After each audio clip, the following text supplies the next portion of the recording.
Oh my god. Almost had it. Jesus Christ. I need a new one. So, you see what I'm doing? The moment I put the phone, it's gonna fall down on it. Yeah, okay, I think it's almost there. Oh shit. I'm not even doing this earlier on. Yeah, I think we got it. Eater. Welcome back to this space. This is your favorite or soon to be favorite struggling YouTuber. You can call me Matt. I'm here to do the Lord's work, man. I'm here to do like charity work. Anyway, it's September now. It's the 5th of September. Yes. Today is day number 5 of September. And basically speaking, it's still like a bit wet in Cape Town, but yeah, it's looking good. We'll see how it goes. And the weekend was great. Yeah, I couldn't upload yesterday because I removed this thing. You see the thing I mount the phone on to record. So it was on another car, and yeah, it's a new video. I see my subscribers are growing, man. Like we are 15 people away, or 15 subscribers away from getting to 100 subscribers. Can you imagine? Yeah, making progress. Yeah, bit by bit. Soon maybe we'll multiply that by 100 or something. Let me see. Oh, I hope you can still see me, guys. Yeah, anyways, I went to O3 this weekend on a Saturday, just before it started raining or after. So I wanted to do 2 things. I was looking for a traffic department because I remember that my license disc is expiring. And then basically I went there after 9, and the line was super long. I couldn't do that. So while I was on the queue with my documents, I decided, let me just cause I got what's this, an email from Natis. Is it Natis or Natis? Telling me that my license this is expiring. I can do that thing online, the renewal process. So I decided, yeah, let me do it online. And yeah, I did that online. I made the payment. Once they sent me an email that they received my payment, I was like, to hell with this. I left. I wish I had done that at home, or went to maybe a post office or a Pick n Pay. I don't know why I woke up and went straight to O3, man. So I went to O3. O3 they don't do license renewals. So they directed me to Lansdowne. There's a shopping complex somewhere there, just by clicks. And yeah, the queue was just terribly long. I couldn't. So while I was on that queue, that's when I did everything. And on my way out, I went home and then had to go back to Macro, because our closest Macro is the one in O3. And that's when I saw Chinatown. So I decided, let me just go to Chinatown and then see like what they are selling. And guys, like Chinatown almost has like everything at a cheaper price. I even saw, like, do you see those Brythongs? Like, I saw them for 18 rands, and I just bought them recently for I think 80 something rands. And yo, man, I was touched. Like 18 rand, 80 something. And the ones I bought, like, they've got like a plastic, those fingers that where you hold. Yeah, so it's plastic, not really plastic, it's those type of, that Tupperware plastic, the strong one. And yeah, it's basically no longer like working, it's like wiggling a bit.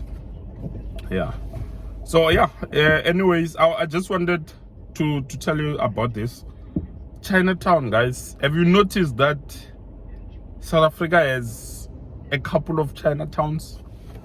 Like, where is this concept coming from? Chinatown. And Chinatown is not only in South Africa. Chinatown is almost everywhere. Like these big countries, there's a Chinatown. What's this? These growing countries, they have a Chinatown. Oh, by the way, I'm not going to work today, so I'll be working from home because I've got like a bit of flu. So you know, like the highest value in our company is like health and safety. So it's better to work from home, stay at home. If you're not feeling well, come back when you're okay. So yeah, today I'm not. Oh man, this thing is disappointing me. Oh my god, it's disappointing me. Let's see. Yeah. Oh man, I didn't even realize that. Sorry, I have to get another one. So yeah, where was I? I was still talking about the Chinatown, that it's everywhere. It's in over 19 countries worldwide. It's also turning. It's in over 19 countries worldwide. Chinatown. With the US almost having like, I don't know if it's 50 or whatever, but it's such a ridiculous like number that they've got of Chinatowns.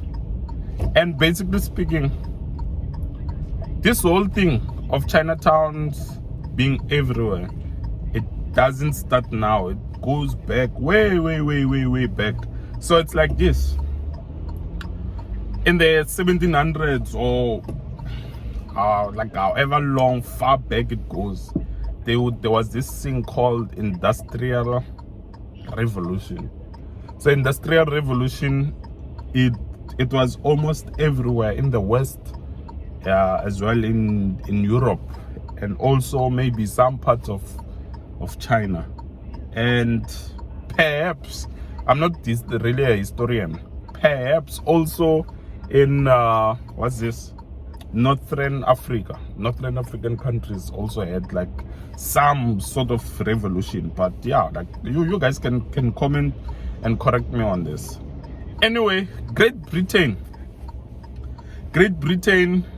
is such a small country, né?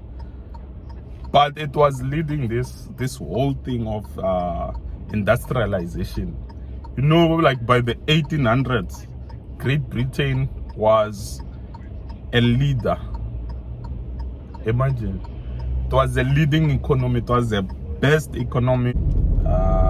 Just wanna find a place, park, and then let me continue with the story. So yeah, just wanted to park here and then continue with the story. So hi guys, sorry about that. So I've just dropped my kid at school now, and I decided to park on the side of the road because this thing, it keeps on like shifting. Like, I don't know, man. I have to get another one because it's no longer cooking. But I'm back on the Hyundai i20, and yeah, we'll be filming some content. I've got a few things lined up. I just hope this channel continues to grow, man. Like I wish. Yeah, support me, like spread the word. We're gonna learn together. And also, please tell me what you would like me to talk about. Yeah, because I really enjoy like sharing stuff, like knowledge, sharing information, because I lose nothing. And also, when I share, if I get something wrong, as I always say, I think on the fly, you know, like I'm driving, I see something, and then like it catches my attention. I just would like to briefly discuss that. Industrialization, which is or during the Industrial Revolution. So basically speaking, Great Britain started everything, or they are the pioneer of it all. You understand? Great Britain is the pioneer of it all.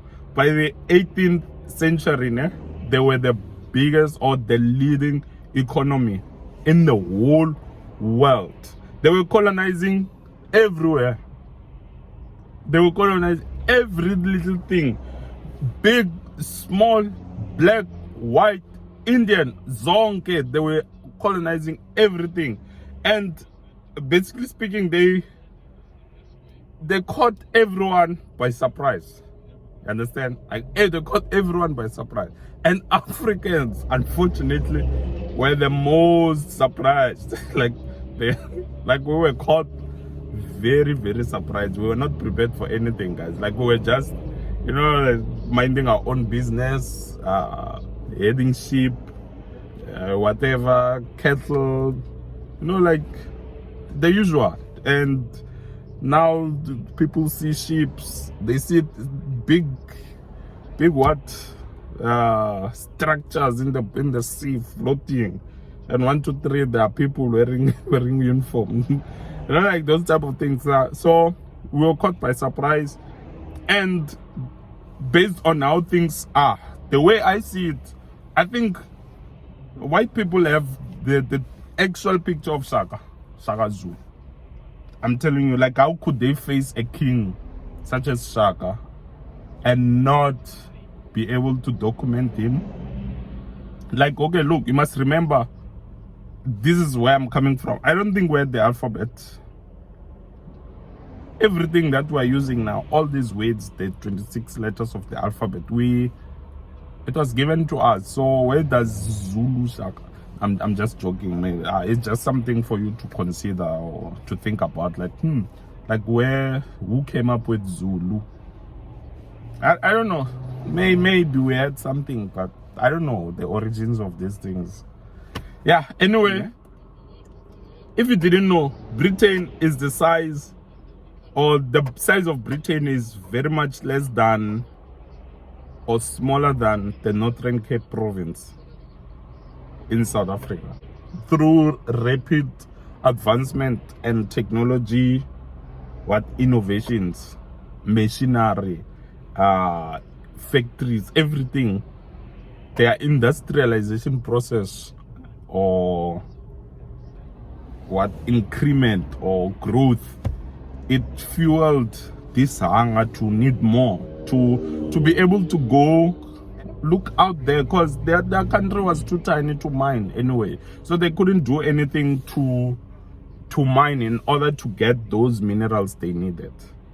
You understand? So they started being the bad bully.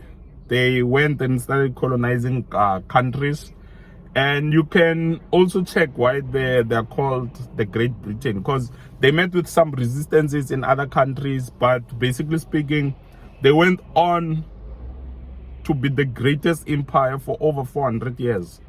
And a small country the size of a peanut, managed to colonize basically the whole world for over 400 years. It's like some may call it colonization. I think it's a success story, man. It's a story of determination, because even though everything they were doing was bad, they were still determined to do it anyway, and that's why it was such a success. Imagine everyone reporting to London. It's such a crazy concept, man. It's such a crazy concept. And Africa, when they reached Africa, basically speaking, they found that Africa was natural. Africa was natural. It was beautiful. It was rich in minerals. And we were just like sort of walking on all over it. I'm not sure if there were like mining activities back then, but in my defense, Africa was not as developed as all these other countries. Because how would we have been colonized if we had guns? If maybe they came here and it's like Wakanda, like what can you do? You come with your rifle that you have to like reload every second shot, and you find that no, man, we're shooting like lasers here. Like, you understand, like those type of things. We had everything, but then we were not really developed. Otherwise, we wouldn't have been colonized. That's my defense. So like I'm deviating a bit now, and I don't wanna bore you guys. So okay. The Britons or the British, they quickly saw that those people, if they advance, if they're gonna learn from us since we're already here, so now let's just like start bringing laws so that the time they are like their eyes are opened, everything has been scripted, written agreements, there are agreements that they never thought were there, but now they're owing us, like we'll keep just exploiting them and everything. So yeah, like we're in debt, we are in crazy debt. I once saw a video of a TED Talk video. A lady was saying that, I think it's in the DRC or Congo, some French speaking countries, they were saying that, basically speaking, they're paying like over 500 billion or 500 million US dollars or euros almost each year just for cutlery. They were taught how to eat with fork and knife, and they're still that packed, still paying for that. It's a cruel thing. And I'm not saying that like Great Britain is the only one that colonized South Africa. Like there were others who were already here, but because of the might of the Great British forces, they drove them away, man. Like they pushed them up far north and everything. So it's a crazy story how Britain colonized everyone, colonized Africa. So Chinatown, back to Chinatown. So while everything was happening, industrial revolution and whatever, so it's like this. South Africa, let's say South Africa decides to colonize Lesotho, and then it's just an example. After colonizing Lesotho, let's say they're successful, and then they go to colonize in the Antarctica. Let's say there were people there. Go and colonize Antarctica next. So, Matt, I own a company. My company is a gold, it's a gold mining company, and Lesotho is rich. Go to Lesotho, I get my hard labor there. And then after that, when South Africa has colonized Antarctica, I have right of access to Antarctica, because anyway, my business, my company is benefiting South Africa. So basically speaking, I could go to Antarctica and then just present my passport. My passport would be return a message like, oh sorry, I'm just checking the cops there. So I could just present my passport, and my passport would speak for me.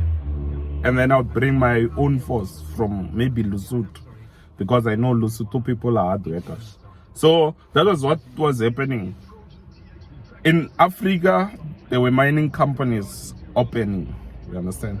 So these companies had been elsewhere before. This is just my way of thinking or my way of understanding. I may be wrong. Correct me, guys. Don't be afraid of correcting me. You understand? I learn like this because I'm thinking on the fly now. So these companies would be bringing their own force, and then mostly it would be like Chinese because they're already skilled and all that. So when they come, they start their own town because they gather in one place, they stay in one place. But over the years, Chinatown became a big thing that it is now. It provides access to things. Like if you want cheap things, go to Chinatown. You get everything that you need. And I don't know, do you think Chinatowns capture or help capture countries? Because we don't know. I highly doubt. I may be wrong. I highly doubt that they are regulated, man.